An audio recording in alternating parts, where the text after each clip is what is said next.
जिल्ला समन्वय समितिको काम कर्तव्य अधिकार।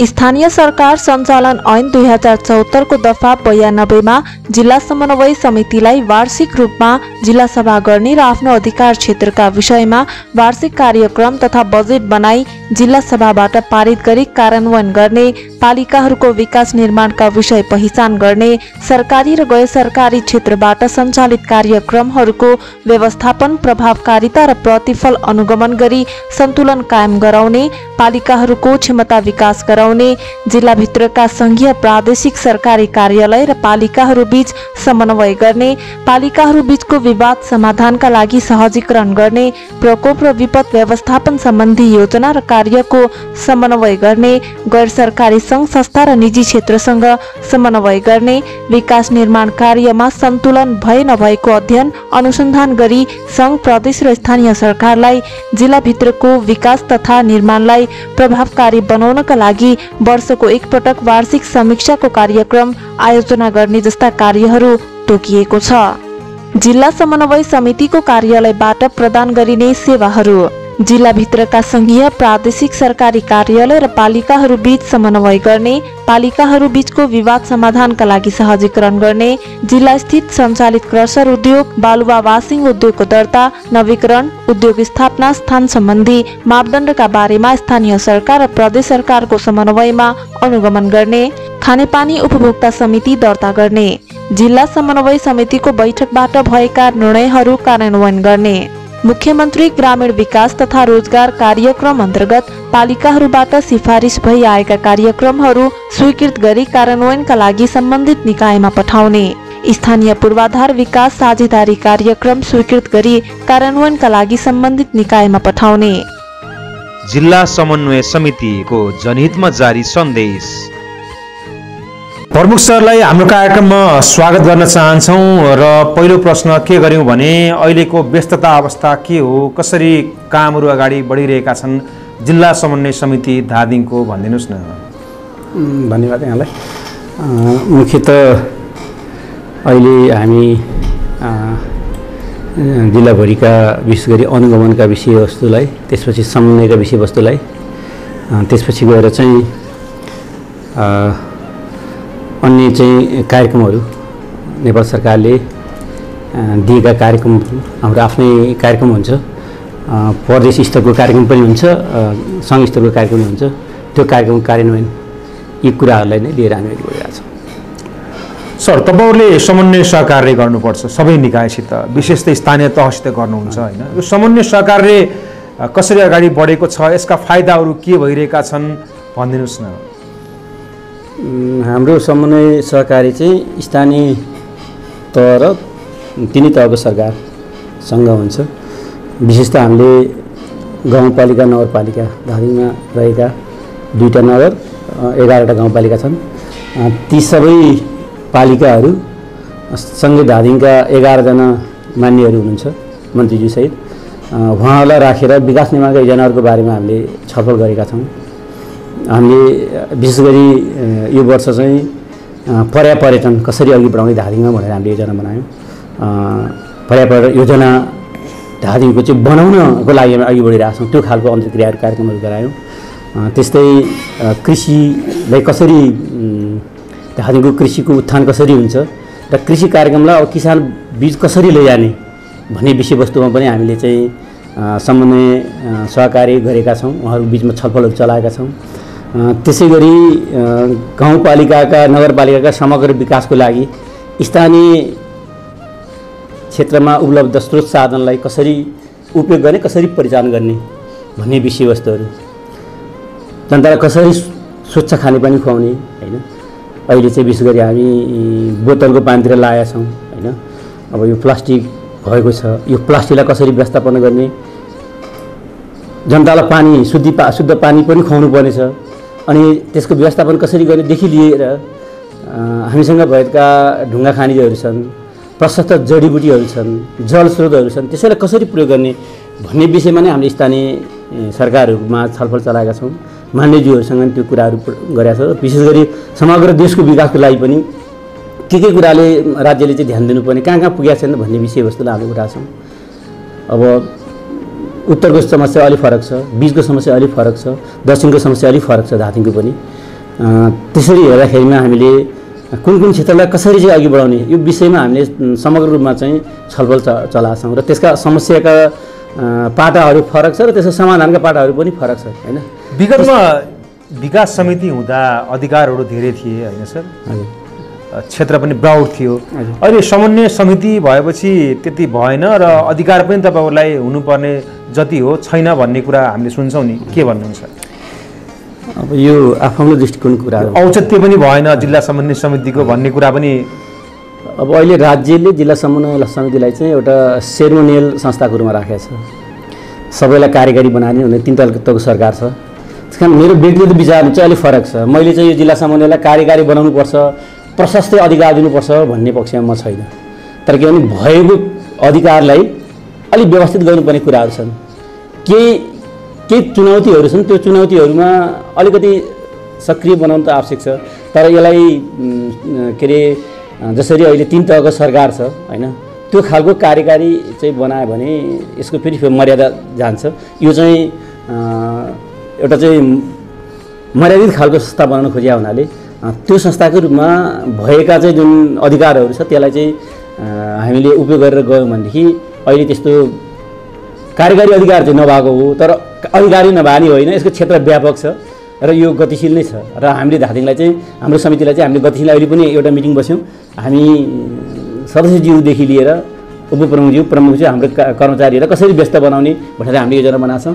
हाम्रो साथीहरू व्यस्त नै हुनुहुन्छ र हामी भरपूर रूपमा चाहिँ आफ्ना काम कर्तव्य अधिकारलाई सदुपयोग गर्दै हाम्रो चाहिँ भएको स्रोत जनशक्तिलाई पनि हामी परिचालन गर्न यसरी नै अघि बढाएको छ। सर तपाईँले अनुगमन गर्नुपर्छ, नियमन गर्नुपर्छ होइन सर? यो अनुगमन एकल हुन्छ कि संयुक्त हुन्छ र अनुगमनमा जाँदा के कस्ता समस्याहरू फेला पार्नु भएको छ र अनुगमन गरिसकेपछि प्रतिवेदन तपाईँहरूले निकाल्नुहुन्छ, त्यो कहाँ दिने के हो स्पष्ट पारिदिनुहोस् न। हाम्रो अनुगमन चाहिँ अब हामी जिल्ला समन्वय समितिको तर्फबाट एउटा अनुगमन हुन्छ। अर्को विशेष गरी जिल्ला समन्वय समितिको प्रमुखलाई चाहिँ जिल्ला समन्वय समितिको मात्रै अनुगमनको भूमिकाभित्र नराखेर हाम्रो चाहिँ छुट्टै नदीजन्य खनिजन्य पदार्थ सम्बन्धी अनुगमनको पनि संयोजक छ हैन। अब त्योभन्दा बाहेक अरू स्वास्थ्यसँग पनि, कृषिसँग पनि, भेटनरीसँग पनि सबैसँग चाहिँ हामीलाई जोडेको हुनाले हामी सबै क्षेत्रमा चाहिँ हामी अनुगमन जान्छौँ। हामी स्वास्थ्यको चाहिँ खोपहरूको अनुगमन जान्छौँ हैन, कृषिका कार्यक्रमहरू कार्यान्वयन भएको छैन भनेर अनुगमन जान्छौँ, यसरी जान्छौँ। र अर्को कुरा तपाईँले भन्नुभयो जस्तो हाम्रो एकल संयुक्त दुवै हुन्छ हैन। हामी जिल्ला समन्वय समिति आफ्नै योजनामा पनि जान्छौँ, कहिलेकाहीँ अनुगमन गर्ने ठाउँ चाहिँ आवश्यकता अनुसार थाहै नदिएर पनि जान्छौँ, कहिलेकाहीँ योजना बनाएर स्थानीय सरकारको बारेमा स्थानीय सरकारलाई साथमा लिएर प्रदेशको कार्यालयहरूले कहाँ कहाँ चाहिँ के विकास निर्माण कार्यक्रमहरू गरिरहेछन् त्यसका प्रतिनिधिलाई लिएर हैन, भौतिक पूर्वाधार अफिस छ हामीसँग, कृषि कार्यालय छ हामीसँग, भेटनरी कार्यालय हामीसँग, उनीहरूले गरेको कार्यक्रममा उनीहरूलाई पनि साथ लिएर जान्छौँ हामी। यसरी चाहिँ हाम्रो अनुगमनको चाहिँ फरक फरक पाटाहरू छन्। हामी एकल गर्छौँ, संयुक्त गर्छौँ, हामी एकदम जानकारी गराएर चाहिँ योजना बनाएर गर्छौँ, कहिलेकाहीँ चाहिँ हामी 81 अनुगमन पनि गर्छौँ। यसरी हरेक सर तपाईँहरूले जिल्ला सभा गरिसक्नुभयो, हामीले गरिसक्यौँ। निर्णयहरू खास के भयो सर? प्रमुख जिल्ला समूहका हामीले चाहिँ विशेष गरी हाम्रो आफ्नै योजनाहरू छन्, त्यो योजनाहरूलाई कार्यान्वयन गर्ने बारेमा हामीले चाहिँ निर्णयहरू गऱ्यौँ। विशेष गरी यो अफिस भूकम्पभन्दा अगाडिको अलिकति जीर्ण खालको हलहरू पनि जीर्ण भएको, अफिसहरू पनि अलि सरकारी जस्तो नै नभएको हुनाले यसलाई मर्मत समारको बारेमा हामीले योजना बनाएको छौँ। त्यो कामहरू बाहिर रङरोगनहरू लगाएको छौँ, भित्र अहिले हलको मर्मतको कामहरू भइरहेको छौँ। एउटा त्यो भयो। अर्को चाहिँ यही विकास निर्माणका योजनाहरूलाई कसरी गतिशील बनाउने भन्ने बारेमा गऱ्यौँ। त्यसै गरी जिल्लाका अघि नै मैले भने जस्तै जिल्लाभरका चाहिँ विकासमा के कुराहरूमा हामीले प्राथमिकता दिने, जस्तै उदाहरणको लागि हामीले उत्तरमा चाहिँ के भनेको छौँ त भन्दाखेरिमा एउटा पालिका एउटा बहुउद्देश्य हेलिप्याड भनेको छौँ क्या। बहुउद्देश्य भनेर किन भनेको छौँ त, रातिमा नाइट डिभिजन हेलिकप्टर पनि बस्न सकोस्, दिउँसोमा कमसेकम फुटबल पनि खेल्न सक्ने एउटा ग्राउन्ड भयो भने हामीसँग छैन त्यो, हेर्नुहोस् है। त्यो एकदमै आवश्यक छ। राति हामीलाई चाहिँ अर्जेन्ट पर्दाखेरिमा हामी चाहिँ त्यहाँ चाहिँ एम्बुलेन्सबाट चाहिँ राजधानीसँग पुग्न पनि हाम्रो 7-8 घन्टा 8-10 घन्टासम्म समय लाग्ने ठाउँहरू छ, त्यो सम्भव छैन। अनि हेलिकप्टरहरू पनि बस्न सक्दैनन् हैन, त्यस्तो खालका योजनाहरू छन्।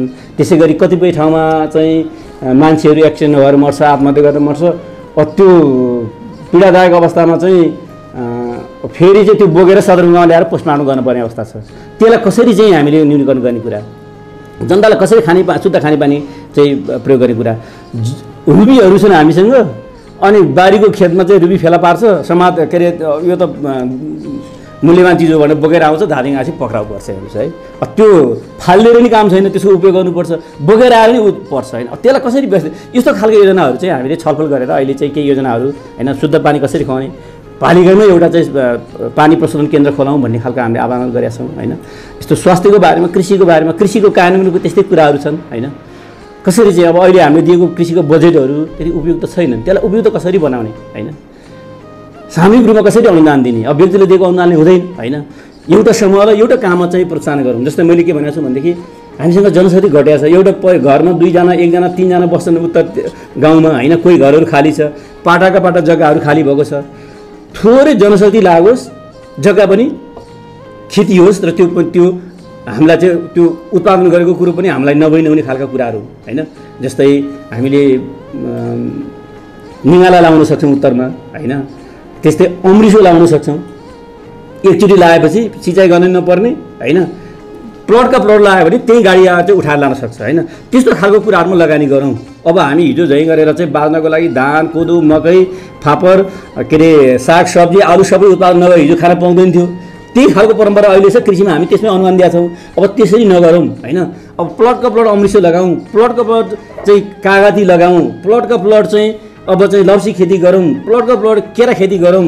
अब चाहिँ पुरै गाउँ बाख्रा पालौँ। यसरी जाउँ। त्यसलाई चाहिँ राज्यले के गर्न सकिन्छ होइन, ढुवानीमा अनुदान दिने हो कि विश्वकीमा अनुदान दिने हो कि स्थानीय सरकारले के गर्ने, गाउँपालिकाले के अरे प्रदेश सरकारले के गर्ने, केन्द्रले के गर्ने, मैले चाहिँ छलफलहरू चलाएको छु होइन। छलफलहरू चलाएको छु। अब यसरी जाउँ हामी होइन, यो हिजोको तरिकाले हुँदैन। अब हामी चाहिँ यसरी उत्पादन गऱ्यौँ भनेदेखि हाम्रो जनशक्ति, विदेशीय जनशक्तिहरू पनि फर्किन सक्छन्। अब हिजोको जस्तो कन्क्या छर्ने बजेटले, हिजोको जस्तो प्रविधिले हुँदैन। त्यही विषयमा चाहिँ हामीले जिल्ला सभामा धेरै कुराहरू, नीतिगत कुराहरू। प्रमुख सर, यो जिल्लामा धेरै बालुवा प्रशोधन उद्योगहरू, कर्सर उद्योगहरू रहेका छन् होइन सर। खानीको पनि सम्भावना छ यो जिल्लामा होइन। तपाईँले अनुगमन नियमन गर्नुभएको छ होला। अब मापदण्ड विपरीत रहेका क्रसर बालुवा प्रशोधन उद्योगहरूलाई कारबाही गर्ने होइन, त्यही अनुसारको प्रतिवेदन पठाउने काम पनि भएको छ होला। के छ सर हाम्रो अवस्थामा? अब धादिङको अवस्थामा कस्तो छ भनेदेखि पहिला खानीहरू खुले, अनि त्यसपछि कानुन बन्यो। अहिले हामीसँग नदीजन्य खनिजन्य पदार्थ उपयोग कार्यनीति 2077 कार्यान्वयनमा छ। त्योभन्दा अगाडि थुप्रै त्यो खानीहरू दर्ता भएको छ र अहिलेको कानुन र त्यो खानी चाहिँ मेल खाँदैन, त्यस कारण रिन्यू हुन सकेको छैन है।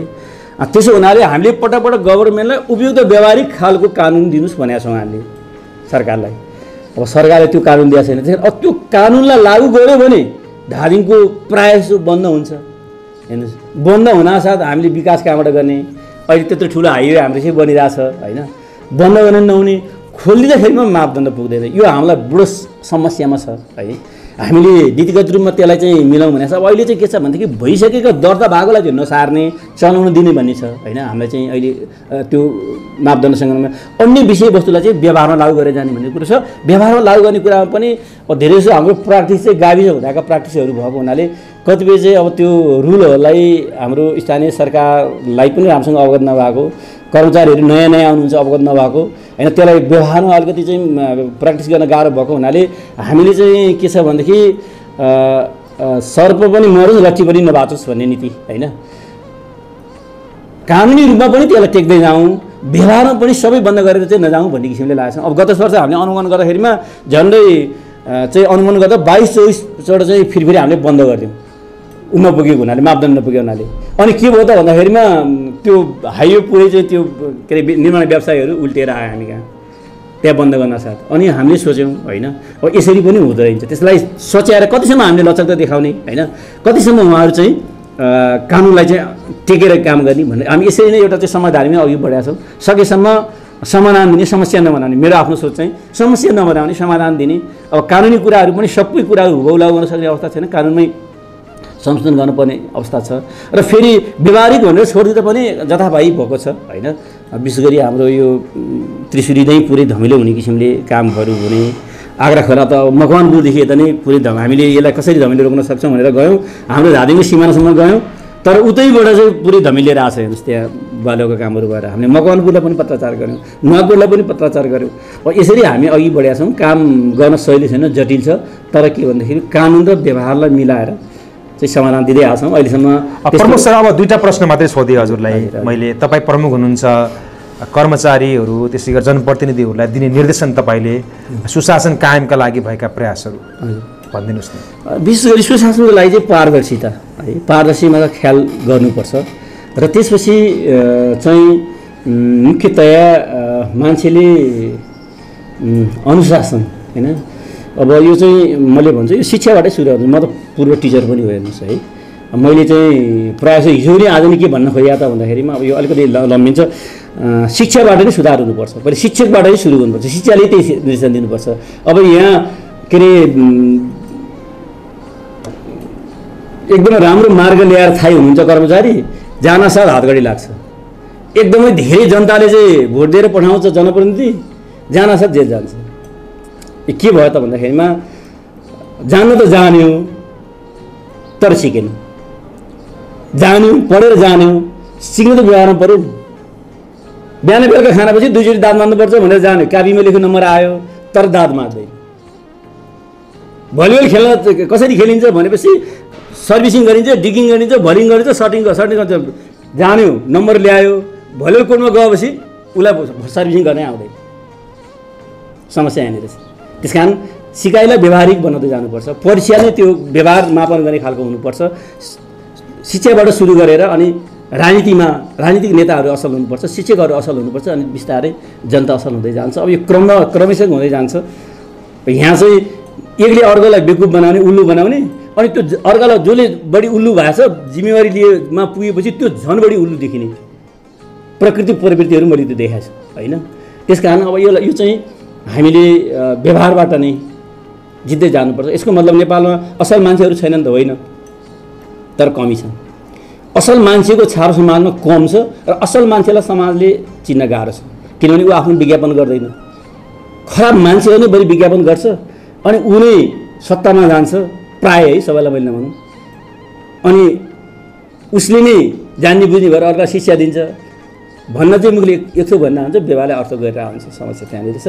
त्यसलाई हामीले अब बिस्तारै सुल्टाउँदै जाने कुरा हो, सुल्झाउँदै जाने कुरा हो, पर्खिँदै जाने कुरा हो। आत्तिर हुँदैन। अब यहाँ चन्द्रमामा आएर नि कसैले केही गरिदिँदैन, अमेरिकाबाट आएर नि कसैले केही गर्दैन, हामी नेपालीले गर्दै जानुपर्ने कुरा हो। तर हामी चाहिँ के भने जो गयो उसैलाई उल्लु बनाउने, उनी बेकु हो बनाउने एउटा चाहिँ समाजले पनि बनाउँछ र अर्को उसको नेचर पनि करिकरि त्यस्तै छ होइन।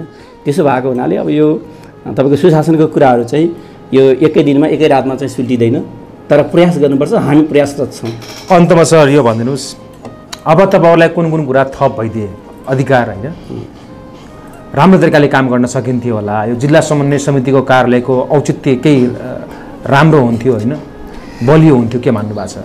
हामी अब जिल्ला समन्वय समितिलाई त्यस्तो धेरै मैले अघि नै भने त्यस्तो धेरै चाहिँ अधिकार दिएर अब पहिला के अरे एउटा 3 तहको सरकारको छ, फेरि 4 तहको सरकार बनाएर अर्को चाहिँ 77वटा सरकार बनाउनुतिर चाहिँ हामी लाग्नु हुँदैन होइन।